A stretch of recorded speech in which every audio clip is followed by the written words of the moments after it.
हरियाणा में स्कूल खोलने को लेकर बड़ी खबर है। हम खबर बता दें, स्कूल खोलने को लेकर बड़ी खबर है। प्रदेश सरकार को जो है वो स्कूल खोलने से जुड़ी हुई बड़ी खबर बता रहे हैं। प्रदेश में जुलाई से स्कूल खोलने की मांग की गई है। इसी के साथ 6ठी से 12वीं तक की कक्षाएं शुरू करने का प्रस्ताव भेजा गया है। बड़ी और अहम खबर बता रहे हैं। 15 जुलाई से 10वीं से 12वीं तक की कक्षाएं शुरू करने की मांग की गई है। प्रदेश सरकार ने केंद्र से मांग की है। सर्दी की छुट्टियां भी रद्द करने का प्रस्ताव रखा गया, क्योंकि देखिए लॉकडाउन के चलते काफी वक्त हो गया स्कूल खुले। और इसी के साथ सूत्रों के हवाले से बड़ी खबर तमाम दर्शकों को हम बता रहे हैं। और ये जो खबर है सूत्रों के हवाले से हमें मिल रही है, हरियाणा में स्कूल खोलने को लेकर इस वक्त बड़ी खबर सामने आ रही है। और बड़ी खबर बता दें, प्रदेश सरकार ने केंद्र को प्रस्ताव भेजा है। सूत्रों के हवाले से बड़ी खबर, प्रदेश सरकार ने केंद्र को प्रस्ताव भेजा है और जुलाई से स्कूल खोलने की मांग की है, क्योंकि देखिए लॉकडाउन के चलते सभी स्कूल बंद है, विश्वविद्यालय बंद है, कॉलेज बंद है और 6ठी से लेकर 12वीं तक की कक्षाएं शुरू करने का प्रस्ताव रखा गया है। इसके साथ 15 जुलाई से 10वीं से 12वीं तक की कक्षाएं शुरू करने की मांग की गई है। तो देखिए कहा गया है कि स्कूल जो है वो जल्दी खुलने चाहिए। सर्दी की छुट्टियां भी रद्द करने का प्रस्ताव रखा गया है। सूत्रों के हवाले से बड़ी खबर तमाम दर्शकों तक पहुंचा रहे। ज्यादा जानकारी के साथ संवाददाता राकेश गुप्ता हमारे साथ जुड़ चुके हैं। राकेश जी, क्या ज्यादा जानकारी हरियाणा में स्कूल खोलने को लेकर ये बड़ी खबर हम बता रहे हैं? हमने सबसे पहले जो है हरियाणा न्यूज ने अपने दर्शकों को ये बताया था, आपको याद होगा हमने शिक्षा मंत्री कंवरपाल गुर्जर से जब खास बातचीत की थी तो उन्होंने कहा था कि इस तरह से जो सारी छुट्टियां, क्योंकि एक समीकरण बिठाना है और आप जानते हैं कि कोविड के चलते जो स्कूल बंद हुए हैं, सारी कैलकुलेशन एक प्लान जो है तैयार कर रखा है। हाल की डेवलपमेंट ये है कि प्रदेश सरकार ने केंद्र से 15 जुलाई से स्कूल खोलने की बात की है। मेरी अभी शिक्षा मंत्री कंवरपाल गुर्जर जी से बात भी हुई तो उनका यही कहना था कि एक प्रस्ताव भेजा गया है, लेकिन उस पर अभी सहमति नहीं मिली है। उन्होंने ये भी कहा हो सकता है कि जो केंद्र सरकार है पूरे देश के साथ ये फैसला ले, लेकिन वो उन्होंने कहा कि 10वीं और 12वीं के जो बच्चे हैं उनका क्योंकि बड़ी क्लासों की पढ़ाई है तो ऐसे में ये प्रस्ताव जो है भेजा गया है और 15-15 बच्चों को बुलाने की बात इसमें की गई है कि 15 बच्चों को बुलाया जाएगा स्कूल में ताकि उनकी पढ़ाई जो है जारी की जा सके। लेकिन अभी केंद्र की तरफ से कोई अनुमति या सहमति नहीं मिली है। राकेश जी, देखिए प्रदेश में अगर स्कूल खोले जाएंगे तो ये खुद शिक्षा विभाग के लिए भी बड़ी चुनौती मानी जाए, तमाम अभिभावकों के लिए भी बड़ी चुनौती मानी जाए, क्योंकि ये फैसला तुरंत लागू नहीं हो रहा है और ये 15 जुलाई से इस बात की अनुमति मांगी गई है। अभी पूरा जून है तो 15 दिन और है। लेकिन आप जानिए कि यदि कोविड की स्थिति क्लियर ठीक नहीं होती है तो राज्य सरकार केंद्र की अनुमति के बाद भी उसमें स्वतंत्र रहेगी स्कूल खोलने हैं कि नहीं खोलने हैं। आप इसका एक उदाहरण ये देखिए कि एमएसए ने हालांकि इंटरस्टेट जो मूवमेंट है उस पर अनुमति दे रखी है, लेकिन जिस तरह से दिल्ली में केसेस बढ़े हैं, बॉर्डर जो हरियाणा और दिल्ली का बॉर्डर है दोबारा फिर सीज कर दिया गया।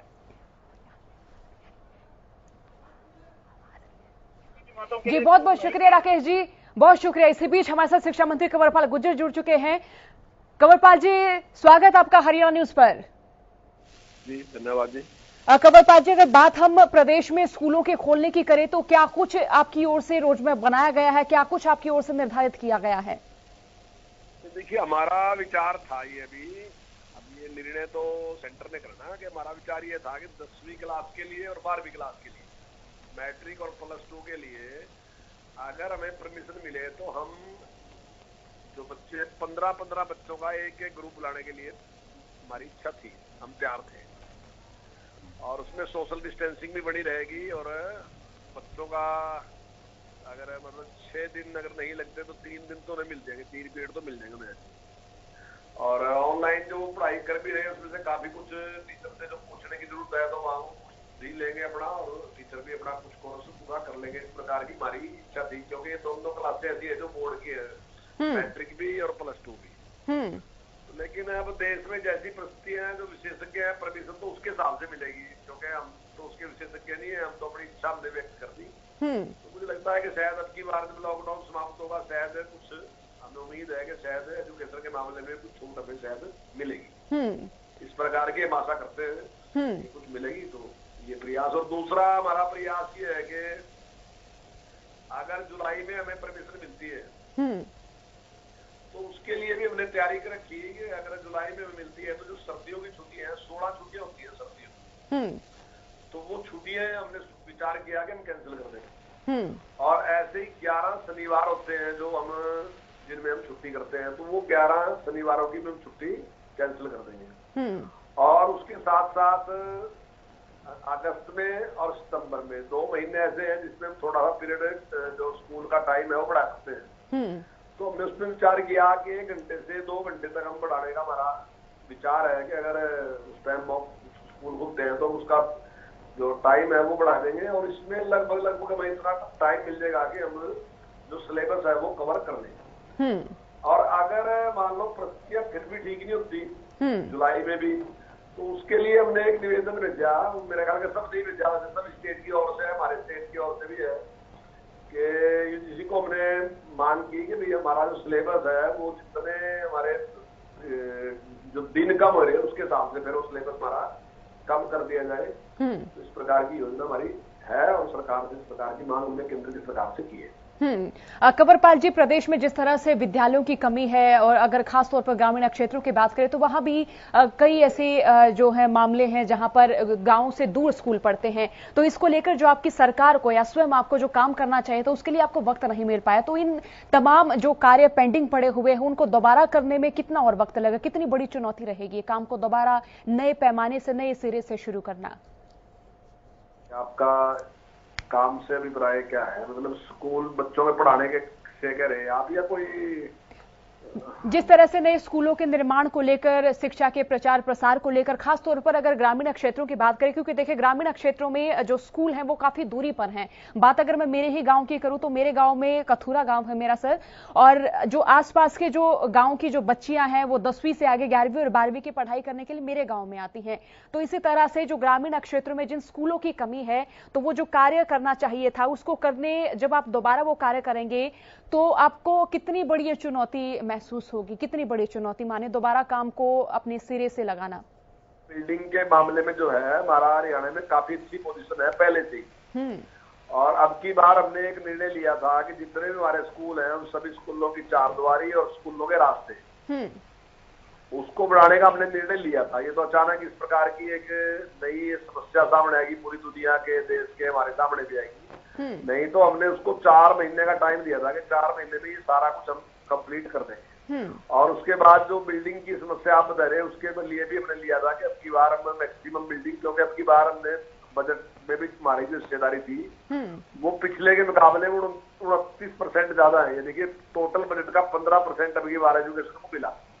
लेकिन क्योंकि स्थिति इस प्रकार की है कि इसमें जो हम उपलब्धियां प्राप्त कर सकते थे वो हम नहीं, कोई भी नहीं कर सके, आप भी नहीं कर सके। तो उसकी तरफ हमारा ध्यान है कि निश्चित तौर से हम सारे काम को करेंगे जो आपने कहा। लेकिन आज की तारीख में हमारे लिए सबसे बड़ी चुनौती जो है वो बच्चों को शिक्षा देना है। तो उसके लिए हमारी सरकार उसमें लगी हुई है, सारे अधिकारी उसमें लगे हुए हैं और अच्छा परिणाम भी है हमारा। लेकिन फिर भी क्योंकि एक आदत है जो एक शुरू से क्लासरूम में जाने की और प्रत्यक्ष पढ़ने की, तो मैं समझता हूँ कि मोबाइल के माध्यम से या टीवी के माध्यम से वो थोड़ा भी उस प्रकार का एक नेचर नहीं है बच्चों का भी। बच्चे भी चाहते हैं कि टीचर के सामने ही जाए, वही जो सवाल जवाब भी होते हैं, कई बार पढ़ते हैं, कोई प्रश्न भी करना होता है तो वो चाहते हैं। तो मुझे उम्मीद है कि जल्दी शायद उसकी परमिशन मिलेगी, स्कूल खुलेंगे। कंवरपाल जी, अब कोरोना पर जिस तरीके से प्रदेश सरकार काम कर रही है उसको लेकर आप क्या कुछ प्रतिक्रिया देना चाहेंगे? देखिए, मैं पूरी तरह से संतुष्ट हूँ और मैं समझता हूँ कि सरकार ने बहुत अच्छा काम किया। और जिस प्रकार से हरियाणा में सरकार ने कंट्रोल किया वो अपने आप में बहुत बड़ी उपलब्धि है। जबकि हम दिल्ली के 3 साइड में, और दिल्ली में हमारा बहुत ज्यादा आना जाना है, लेकिन उसके बावजूद भी जिस प्रकार सरकार ने कंट्रोल किया तो वो अपने आप में बहुत बड़ी उपलब्धि है सरकार की। और हमारी जो ठीक होने वाले पेशेंट हैं उनका भी जो दर है हमारी वो बहुत अच्छी है। जी कंवरपाल जी, आप हमारे तमाम दर्शकों को कोरोना के संक्रमण के चलते कोई संदेश देना चाहेंगे? देखिए, मैं तो जो माननीय प्रधानमंत्री जी ने जो संदेश दिया और जिस प्रकार की इच्छा प्रधानमंत्री जी ने व्यक्त की और जनता ने उस पर पॉजिटिव रिस्पॉन्स भी दिया बहुत अच्छा, तो मैं तो सबको बधाई देता हूँ कि उन्होंने बहुत अच्छा रिस्पॉन्स दिया। इस मुश्किल की घड़ी में जिस प्रकार से सबने मिलकर काम किया वो बहुत सराहनीय है। और मेरा तो इतना ही है कि जिस प्रकार से अभी तक हम उसका पालन करते रहे उसी प्रकार से उसका पालन करते रहे, क्योंकि अभी तक इसकी दवाई कोई नहीं है। इसकी दवाई यही है कि हम सोशल डिस्टेंसिंग बना के रखें, सैनिटाइजर का उपयोग करें, मास्क लगा के रखें। तो इस प्रकार का जो इसके परहेज है उनका पूरा पालन करें ताकि इससे बचाव हो सके। और मेरा मानना ये है कि देखिए अब ये कब खत्म होगा इसका कुछ पता नहीं, हमें इसी के साथ जीना, तो इसके साथ जीना, तो उसी तैयारी के साथ हमने इसके चलते चलते भी हमने सारा कुछ काम करना, तो वो हम काम करेंगे। लेकिन ये सारे नियम का पालन करते हैं हम सारा कुछ करेंगे। तो ऐसा मेरा सभी से अपील है कि हम उनका नियमों का पालन करें। जी बहुत बहुत शुक्रिया कंवरपाल जी हमारे साथ जुड़ने के लिए। तो लगातार आपको बड़ी खबर बता रहे, 15 जुलाई से 10वीं की जो कक्षाएं हैं वो शुरू करने की कवायद जो है वो प्रदेश सरकार की ओर से शुरू करने की भरपूर कोशिशें की गई हैं। सूत्रों के हवाले से बड़ी खबर आपको बता रहे हैं। और देखिए ये कोरोना के संक्रमण के चलते जिस तरह से जो विद्यार्थियों की जो पढ़ाई है वो भी प्रभावित हो रही है, तो उसको भी दोबारा से पटरी पर लाने की कोशिश प्रदेश सरकार की ओर से की जा रही है। प्रदेश सरकार ने केंद्र को प्रस्ताव भेजा है और इसी के चलते जुलाई से स्कूल खोलने की मांग भी की गई है कि प्रदेश में जो तमाम स्कूल हैं वो जुलाई से खोले जाएं। 6ठी से 12वीं तक की कक्षाएं शुरू करने का प्रस्ताव भेजा गया है। फिलहाल प्रस्ताव पर किसी तरह का कोई उत्तर नहीं आया है। 15 जुलाई से 10वीं और 12वीं तक की कक्षाएं शुरू करने की मांग प्रदेश भर में की गई है और सर्दी की छुट्टियां भी रद्द करने का प्रस्ताव रखा गया है। इसी के साथ गर्मियों की छुट्टियां भी रद्द करने का प्रस्ताव रखा गया है।